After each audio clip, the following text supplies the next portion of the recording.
നിങ്ങൾക്ക് അറിയാം, നമ്മുടെ രാജ്യത്തിന്റെ ചരിത്രത്തിൽ തന്നെ ഏറ്റവും ഒരു അപൂർവമായ ദിവസമായിരുന്നു ഇന്നലെ. മഹാത്മാഗാന്ധി ശിവഗിരിയിൽ വന്ന് ശ്രീനാരായണ ഗുരുദേവനെ സന്ദർശിച്ച ശേഷമുള്ള 100ാമത്തെ വർഷം തികയുന്ന അതിമനോഹരമായൊരു മുഹൂർത്തമുള്ള ദിവസമായിരുന്നു. ആ ദിവസത്തിലാണ് ഗാന്ധിയുടെ പൈതൃകമുള്ള തുഷാർ ഗാന്ധിയെ ഈ ഫാസിസ്റ്റുകൾ തടഞ്ഞു നിർത്തി അധിക്ഷേപിച്ചത്. അവർ ഇന്നും അത് തുടരുകയാണ്. ഇത് ഏറ്റവും നിന്ദ്യമായ, ഏറ്റവും ക്രൂരമായ ഒരു നടപടിയാണ്. ഗാന്ധിയെ അപമാനിക്കുന്നതിന് തുല്യമാണ്. ഗാന്ധി ഘാതകരെ ആദരിക്കുന്ന ആളുകൾ, ബഹുമാനിക്കുന്ന ആളുകൾ ഗാന്ധി നിന്ദയാണ് ഇന്നലെ തുഷാർ ഗാന്ധിയോട് ചെയ്തത്. യഥാർത്ഥ ഗാന്ധിയോടുള്ള നിന്ദയാണ് ചെയ്തത്. ഒരു കാരണവശാലും ഇത് വെച്ചുറപ്പിക്കാൻ പാടില്ല. സംസ്ഥാന സർക്കാരും പോലീസും അതിശക്തമായ നടപടി സ്വീകരിക്കണം. ഇത് ദേശീയ തലത്തിൽ കേരളം പോലുള്ള ഒരു സംസ്ഥാനത്തിന് അപമാനകരമായ കാര്യമാണ് നടന്നിരിക്കുന്നത്. കേരളം ബാക്കിയുള്ള സ്ഥലം പോലെയൊന്നുമല്ല. വ്യത്യസ്തമായ ഫാസിസ്റ്റ് വിരുദ്ധ ചിന്തകളുള്ള ഒരു സംസ്ഥാനമാണ് കേരളം. അവിടെ തുഷാർ ഗാന്ധിയെ പോലുള്ള ആ ഗാന്ധി പൈതൃകത്തിനുടമയായ ഒരാൾ ഒരു ചടങ്ങിൽ അദ്ദേഹം പറഞ്ഞതിൽ എന്ത് തെറ്റാണുള്ളത്? ഇന്ത്യയുടെ ആത്മാവിൽ പടർന്നു കയറിയ അർബുദമാണ് RSSും സംഘപരിവാർ എന്നാണ് അദ്ദേഹം പറഞ്ഞത്. ഞങ്ങളെല്ലാം പറഞ്ഞുകൊണ്ടിരിക്കുന്നതാണ്. ഫാസിസമാണ് രാജ്യത്തെ ഭരിക്കുന്നത്.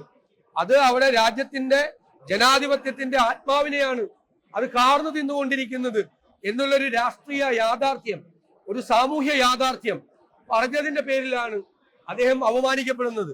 ഈ കേരളം മുഴുവൻ, കേരളത്തിന്റെ മനസാക്ഷി മുഴുവൻ തുഷാർ ഗാന്ധിയോടൊപ്പം ഉണ്ടാകും എന്ന കാര്യത്തിൽ ആർക്കും ഒരു സംശയം വേണ്ട. അദ്ദേഹത്തിന് പൂർണ്ണമായ പിന്തുണ കൊടുക്കും. അദ്ദേഹത്തെ ഞങ്ങൾ കേരളത്തിൽ കൂടുതൽ പരിപാടികളിൽ ഞങ്ങൾ കേരളത്തിൽ കൊണ്ടുവന്ന് അദ്ദേഹത്തെ സംസാരിക്കും.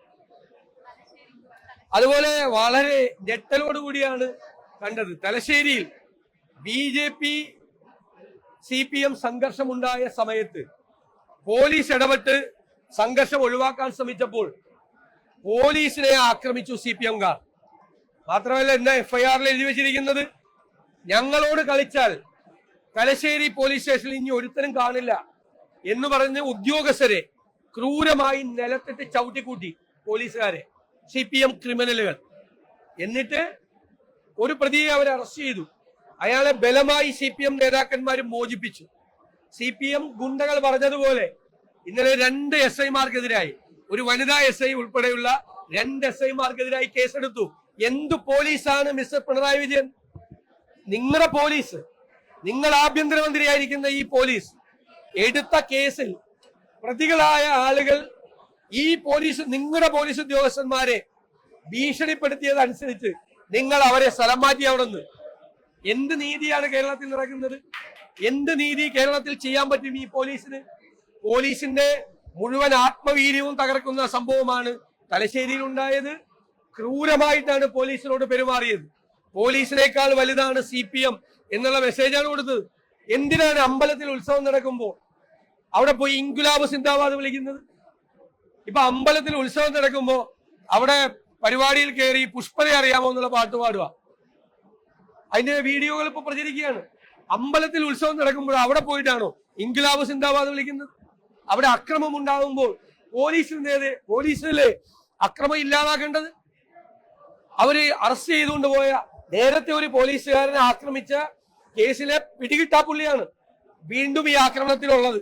അയാളെ പിടിച്ച് പോലീസ് അറസ്റ്റ് ചെയ്ത് വണ്ടിയിൽ കയറ്റിയപ്പോഴാണ് CPM നേതാക്കൾ ഇറങ്ങി വന്ന് മോചിപ്പിച്ചത്. സംസ്ഥാനത്തിന്റെ ഉടനീളം നടക്കുന്നു. SFI നേതാക്കൾ CPM പോലീസിനെ ആക്രമിക്കുന്നു. പോലീസ് പിടിച്ചുകൊണ്ടുപോയ ആളുകളെ പിടിച്ചുകൊണ്ടുപോകുന്നു, തിരിച്ചു പിടിച്ചുകൊണ്ടുപോകുന്നു. കേരളത്തിൽ പോലീസിന്റെ ആത്മവീര്യത്തെ മുഴുവൻ തകർത്ത പാർട്ടിയാണ് പോലീസിനേക്കാൾ വലുത്. പാർട്ടിയിലെ ക്രിമിനലുകളാണ് പിണറായി വിജയന് വലുത് എന്നുകൂടിയാണ് തെളിയിച്ചിരിക്കുന്നത്. ഈ ഉദ്യോഗസ്ഥരെ സ്ഥലം മാറ്റിയത് കൊടുക്കുന്ന ഒരു മെസ്സേജ്, സന്ദേശം എന്ന് പറയുന്നത് കേരളത്തിൽ അപകടകരമാണ്. ഞങ്ങളെ ശക്തിയായി അതിനെതിരായി പോരാടും.